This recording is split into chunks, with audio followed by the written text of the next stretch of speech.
Without getting into a dissertation on Orwell, let me sum my opinion of Stack Up with this. It's an exercise in doublethink.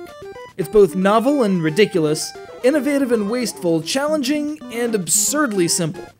It's kind of like the video game equivalent of a cardboard box. It's really a race car if you believe it's a race car.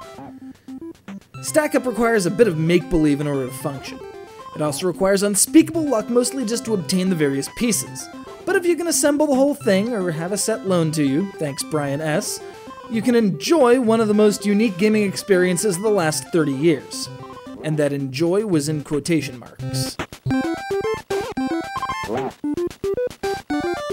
In a departure from the crumb of plot present in Gyromite, this time Professor Hector's just fiddling around with a robot.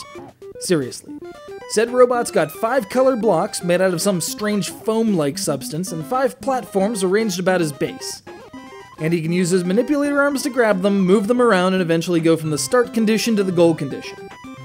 It does this by reading commands from the television by means of light flashes, much like a zapper, which correspond to the buttons the professor hits on his giant robot control panel of science. Here's the rub, though.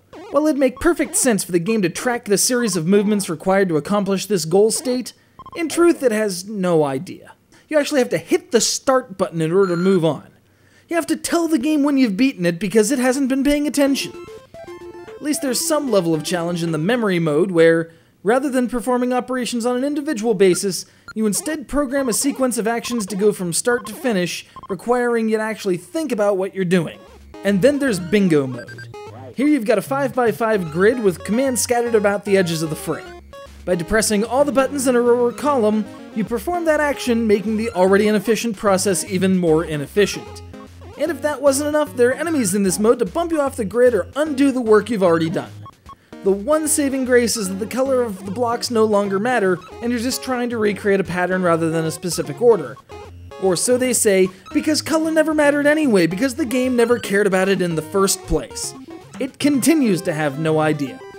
Sure, it's an interesting diversion, but it's ultimately that, a diversion. Some folks complain about games that play themselves. This one doesn't even do that. It makes you use it to control a toy, and then takes you on your word that you've done what it asks. If you're trying to justify including a weird robot thing and you're not a video game system in 1985 so as to placate retailers who got burned by Atari, then yes, it's exactly what you need. If 3 decades later, you're looking back on that era with a mix of admiration and puzzlement, it can seem like Y2K hysteria or being excited about the pirates. It doesn't make sense today, but back then, man, could that Van Slyke swing a bat.